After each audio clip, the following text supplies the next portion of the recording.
What's he building in there? What the hell is he building in there? I want to talk to you guys about something I've been studying all my life. Color and light. Picasso said something to the effect of, some artists can turn the sun into a yellow dot. Others turn a yellow dot into the sun. A profound difference. I've always liked a color. It's soothing. I liked it so much that my dad got me these really amazing colored pencils that I later learned are so exceptional, they're actually categorized as their own medium. Prismacolors. He said, you're going to need 3 for every color you use. A base, a shadow, and a highlight. I was about 10. I figured out quickly that each of those 3 shades of hue could also be broken down into a larger number of pencils, and before you knew it, Dad had bought me the complete set. And since then, I've sharpened my way through many sets. When I was a kid, if asked what I wanted to do when I grew up, I would always say, I want to color comic books. But that prospect felt so limiting when I got to college and began to see the possibilities. Now, I wanted to do it all. Paint, draw, sculpt, jewelry, blacksmithing, they had all my heart's desires. I could do whatever I wanted, and I did. I wound up being a fine arts major with a minor in interdisciplinary crafts. I tried any medium they would let me. Every student at CCS has to go through a series of classes, no matter the major, called Foundations.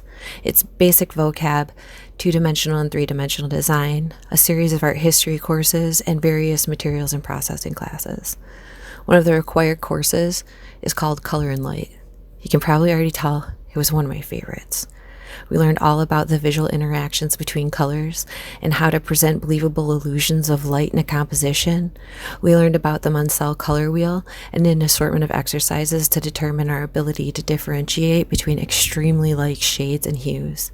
And we explored the endless possibilities of gradation within a color. What I learned in that class, I will carry with me always. In my second year, I was adopted with full force by my assigned mentor, Nancy Mitter. Nancy was a realist painter who had an uncanny ability to paint you into a room. A beautiful painter, a soft grace with which she applied the paint was like watching an intimate conversation between objects so skillfully crafted, looking at them almost felt like eavesdropping. Gorgeous painting of simple things. She pulled me into all her classes, rearranged my schedule every semester for the following 4 years, and even put me with her apprentice Richard when I couldn't be placed with her. And at the time, I didn't realize how loved I was. I didn't realize how important it was that they did this. I couldn't see their faith in me because I couldn't see it in myself. And even though I didn't do it enough then, I cherish it now. I love them back, and I'm eternally grateful. Nancy and Richard taught me the importance of an underlayer.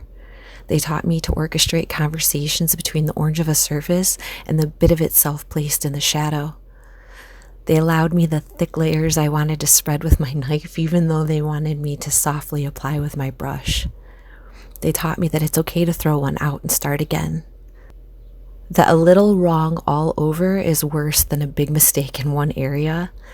That the underlying structure was infinitely more important than the last detail, and that if you dropped a spoonful of phthalo blue in the Detroit River at dusk, Lake Erie would be blue in the morning.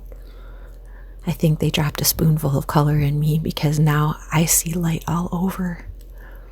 There's an argument over the light. What is it? How does it work?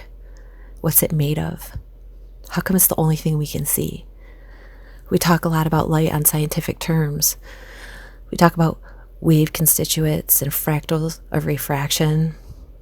We discuss the spectrum in terms of frequency ranges and isolate the colors of perceived light into ROGYBIV and go from there. I hope by this point we all have some basic understanding of what light is relative to these terms and appreciate that I do too. And in this video, I would like to discuss light in different terms so that we may expand our knowledge and understanding of this super important subject. Round out the edges, if you will. Clean up the negative refractive index in the fringes of our thoughts. I want to talk about light in terms of how we see it. I thought about it long and hard. I'm not going to get into eyeballs. There's a ton of stuff out there about eyeballs and how they work and blah, blah, blah. We can go into that later if you guys want. Totally we can, but not today. Today, right now, I would like to talk to you about seeing the light. Really giving it a good look. What do you see? How can teaching ourselves to look at the light help us to see the light? Let's start by looking at an object. How about these beautifully sculpted curls? An excellent example because the white marble has a translucent quality and the repetition of shape in the curls gives us a great basis for comparison. Just give them a good look. Stare deeply into the tresses. Is the detail drowning out? Have they begun to lose their shape? When they become a big blurry grayish blob, you're ready. You can pause it if you want. Take as long as you need. Okay, you ready?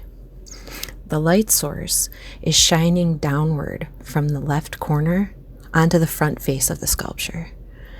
We're viewing it from behind, so the light dims and the shadows increase with each portion of the object that is further away from the light source. The light itself has a bit of a yellowness to it. The highlights within the shadows have a pinky quality, a warmness. If you peer deep enough into the darkness of the folded curls, you'll notice a slight sepia or burnt sienna in the shadows on the side of the light direction and in the areas furthest away. But the center has almost a green about it, a cooling of the color between the here and the there. A very light viridian wash strategically placed, and a photograph has us believing in those curls. We know in reality the whole sculpture is a uniform color throughout that is only changed by the placement of the light on it. Changing the light can change our entire perception of the object. When we are creating a representation of a form, whether that be painted, drawn, sculpted, photographed, digital imaged, really any form we are representing, that representation must adhere to certain and specific principles in order for the viewer to perceive said representation as believable. These are the elements and principles of design. It doesn't have to be complicated. Stick figures adhere to these principles. That's why we can interpret them as representation. And since we can only see light, it is imperative and crucial we take the visual aspects of the light into account when interpreting anything that we receive as visual information. And even more substantially important, that we take them into consideration when interpreting invisible data that has been translated into a visual means. I'm telling you, the way to see the truth is in the light. It's the only thing we can see, because that's how eyeballs work. Oh, I said I wasn't going to do it. And I'm not. So let's do this instead. Let's find a nice place to take our curls. To the forest, perhaps? And we'll give her a friend, since we aren't sure yet which way we want to go. Since the light sources on both objects are hitting the objects at similar angles, the two objects can be placed in proximity to one another and interpreted as believably occupying the same space. Okay, how about a few more friends and some eyes on the back of her head? Again, all believable because they share a commonality within the light. The shape of the eyes coincides with the shape of the girl's head, and the light is wrapping itself around each in a consistent manner, adding to the visual credibility. Now, we can go in any direction we want. We can warm it up, we can cool it off, we can combine the temperatures of light if we want.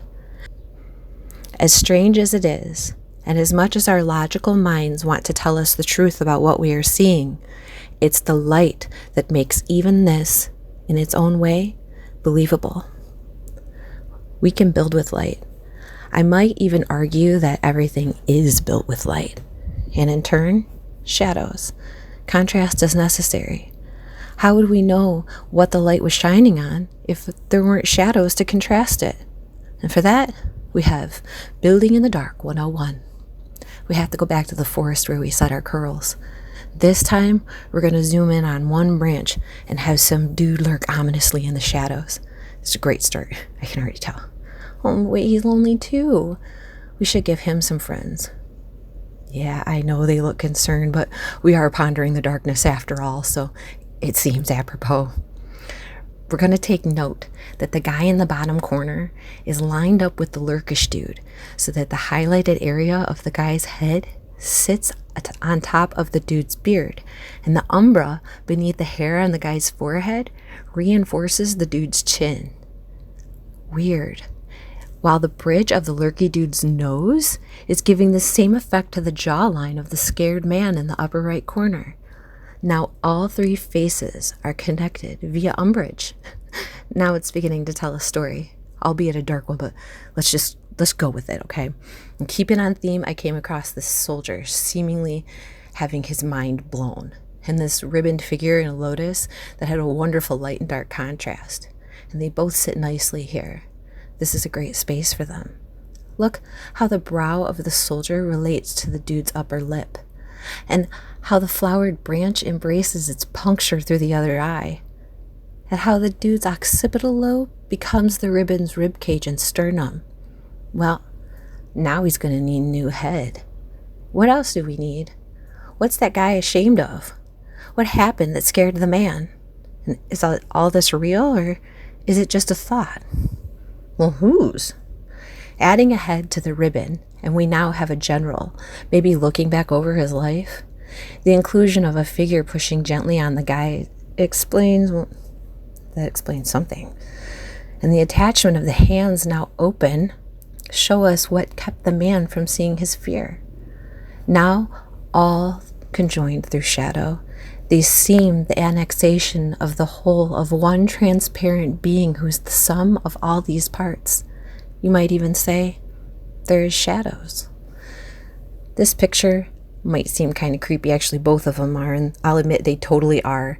I like to push the boundaries with my lens flares to create as many layers of light as the image will allow. I chose these two images specifically because they are built with the gradation of a grayscale to illustrate the specific points of light, shadow, and nuanced color necessary to differentiate between each grade of the scale, and to also illustrate that nothing more is needed to build a form except light and shadow. This is a very initial introduction to how artists are trained to see and interpret these elements. Light, shadow, color, and contrast are tools for seeing. They are tools for replicating believable illusions of reality, a very small spark to brighten our understanding. My wish for you is the ability to see. My wish for you is to stare so deeply into an object that it loses all form, all solidity, all identity. I wish for you to become the small bit of pink dancing in the penumbra of a shadow, and to have an intimate and secret conversation with the hue whose name you do not know. I dare you to believe that the direction of the light changes everything, and I double dare you to paint a whole new world that you believe in.